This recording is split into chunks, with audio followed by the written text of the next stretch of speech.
Investment in Great Britain has been steadily declining for years. This was recently also due to the back and forth of economic policy. In the last 13 years alone, 11 different strategies have been put in place, and the British economy is now warning of an Achilles heel. Keir Starmer promises to do things differently. My takeaway is that you need a government that sticks to its program instead of constantly changing direction, said the leader of the opposition Labour Party last Friday in an interview with business bosses in Scotland. It may be politically amusing to have so many prime ministers and chancellors of the exchequer, but for you it's not. It creates a hopeless situation for companies, but also the economy and investments. Since the 2016 Brexit referendum, Britain, once known as a haven for political stability, has had 5 prime ministers, 7 foreign and finance ministers, and 8 home secretaries. The frontrunner is the Ministry of Housing with 13 representatives. The strategy changes even more often than the people there. In the 13 years that the Conservative Party has been in power, British governments have launched 11 different economic strategies and growth plans. And this back and forth has done considerable damage. The government's constant changes in policy and personnel direction have led to a decade of low investment and low growth. That was stated by the think tank Institute for Public Policy Research in a recent study. British Prime Minister Rishi Sunak accused previous governments of having been not honest about costs and conflicting objectives. Regular realignments of priorities in industrial and economic policy make entrepreneurial projects more difficult to plan, though. What was popular yesterday no longer deserves support from one day to the next, and if this happens once, it's annoying for the affected companies. But if such incidents become more frequent, companies delay investments or decide on another location where they expect more planning security. The inconsistency of the UK's industrial strategy over the past decade is starting to becoming clear, with not enough investment flowing into green and key industries. That was said by Jürgen Meyer, former managing director of Siemens UK and a member of the Industrial Strategy Council, that's an independent government advisory body.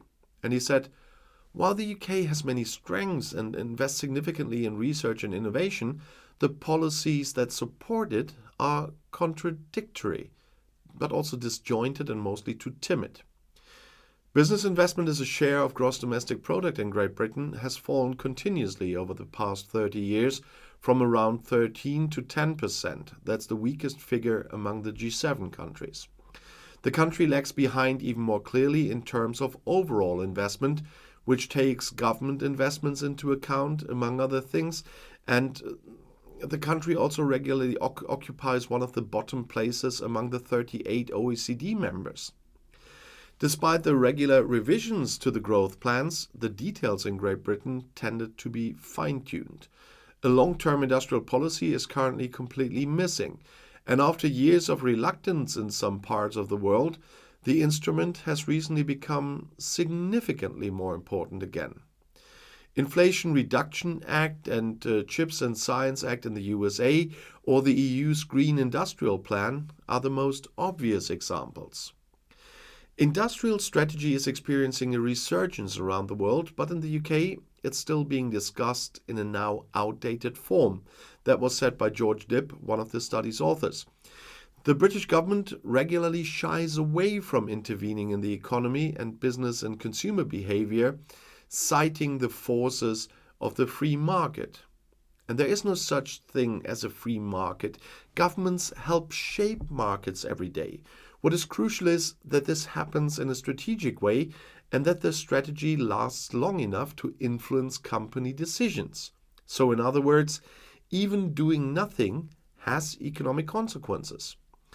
And Stephen Phipson, chief executive of the Manufacturing Industry Association Make UK, described the lack of a long-term industrial policy as the UK's Achilles heel. Each of the major industrial nations would underpin the manufacturing industry with a national strategy and thus make its importance clear. Great Britain is the outlier. there is now widespread agreement that an overarching strategy is needed and what areas it should cover, said Phipson. Hopping from one initiative to the next without a long-term goal is indeed of no use.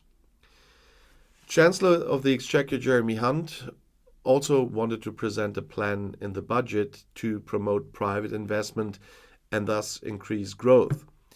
The Bank of England forecast predicts a risk of recession next year. I will talk about the budget a bit more this week, don't worry. The economy is now increasingly pushing for approaches to tackle the investment problem. And in an open letter to Hunt, the CEOs of more than 36 chambers of commerce in the country urged him to do so. Among other things, they are concerned with expanding the electricity grid and extending current tax discounts on investments. In its analysis, the IPPR recommends that industrial policy focus on sustainable economic sectors that should be promoted in production, but also purchasing, planning, and governance. And subsidies, tax relief, but also regulation can be sensible steps. As has been shown in the pandemic, the production of vaccines, the government can also promote private investments with targeted guarantee programs, and that's what they expect now for different sectors. But today, I also need to update one topic I had this week. The British Prime Minister Rishi Sunak has now rejected criticism from UN Special Envoy for Human Rights Ian Fry about prison sentences for 2 climate activists. It is absolutely right that selfish demonstrators who want to inflict suffering on the hard-working majority must expect harsh punishments, wrote the Conservative head of government on the online platform X on Tuesday.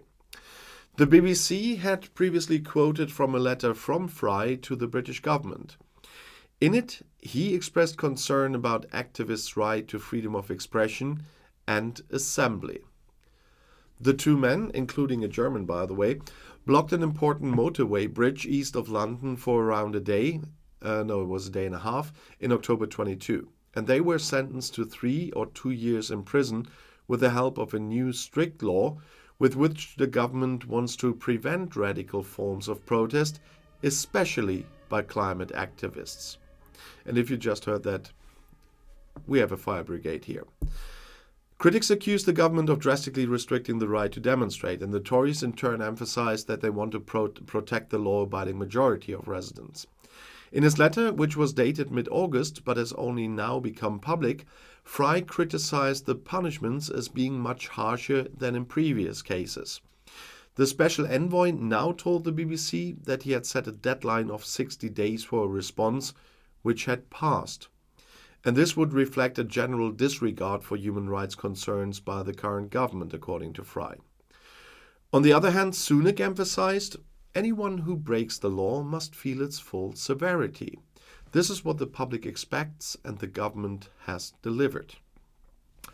Multi-year prison sentences for climate adhesives are steep, and in general, the British government is inclined to take action more harshly rather than less harshly. But the United Nations should leave the church in the village when criticizing it. If you ask a police officer and a climate activist to provide a definition of peaceful protest, there's a good chance you'll get very different answers. When it comes to the legal processing of actions of civil disobedience, the perspective also depends a lot, and I definitely know what they mean with that. A United Nations Special Rapporteur indeed has criticized the British government for parts of his legislation on the right to demonstrate. And this means the authorities can take action before demonstration has even begun. In addition, those 2 climate activists who blocked a highway for a whole day or more were legally sentenced to several years in prison. And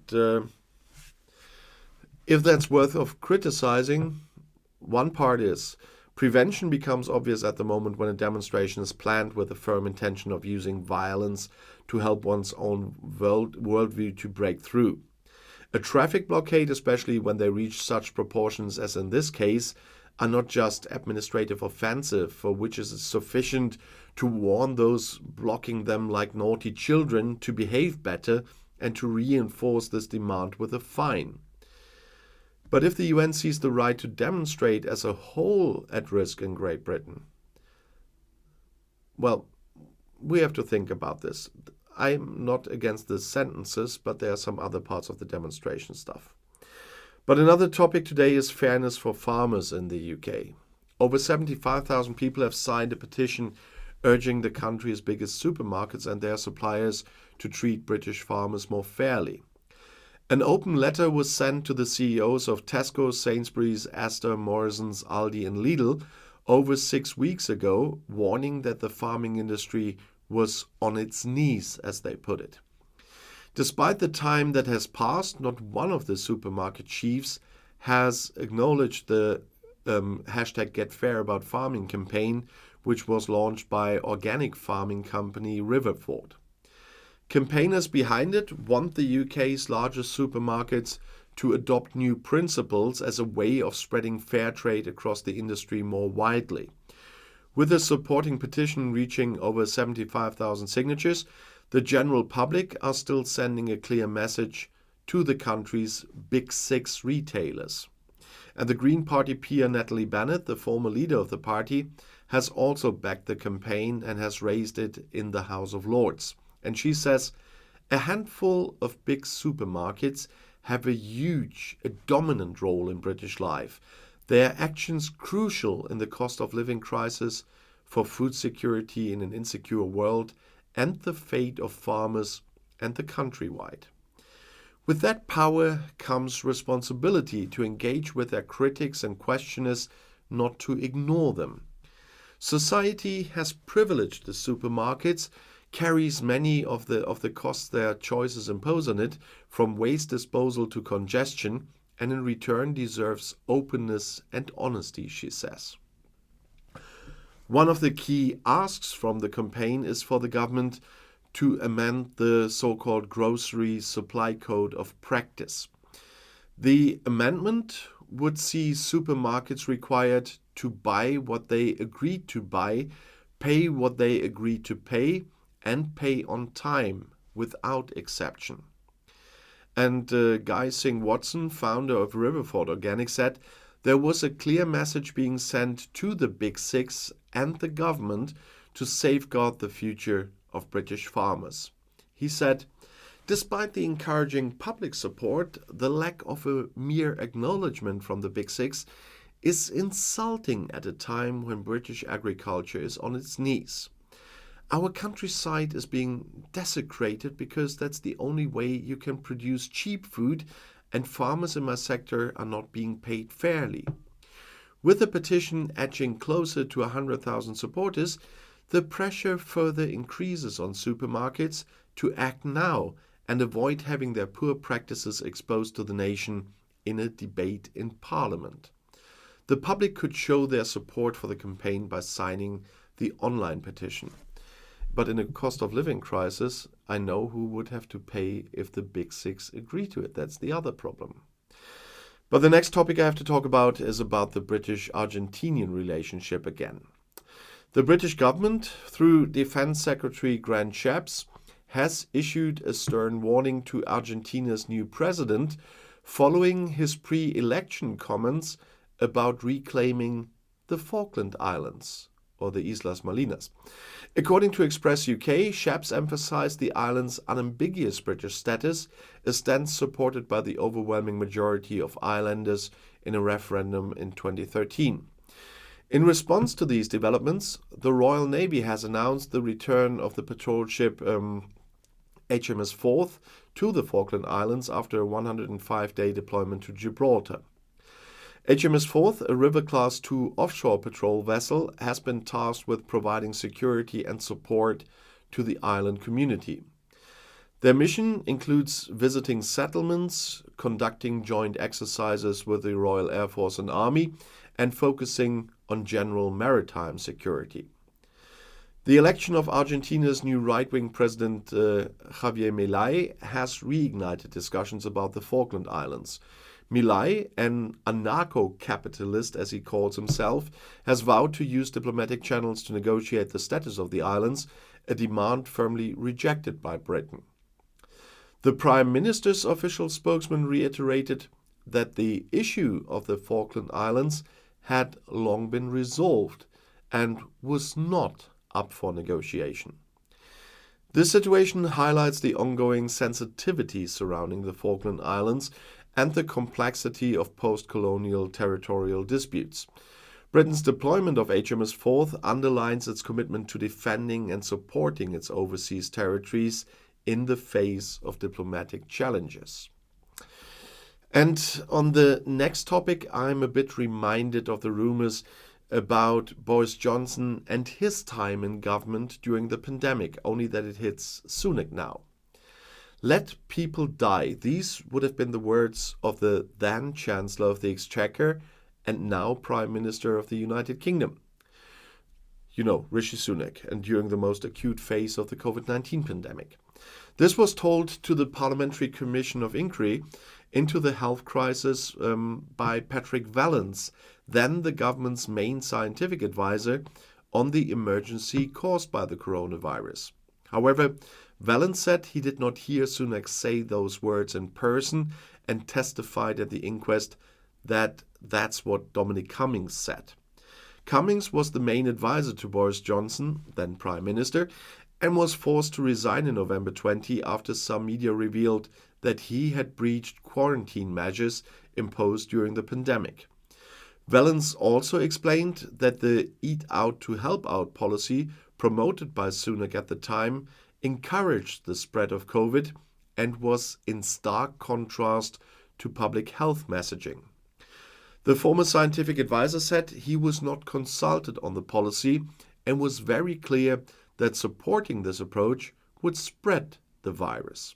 So we are not only having Boris Johnson being under criticism for the dealing of the government, and it will be interesting to hear what else will come out in this committee. And if you want to know something else right now, the next video is right here in the end screen. I'll see you there. I'll be back.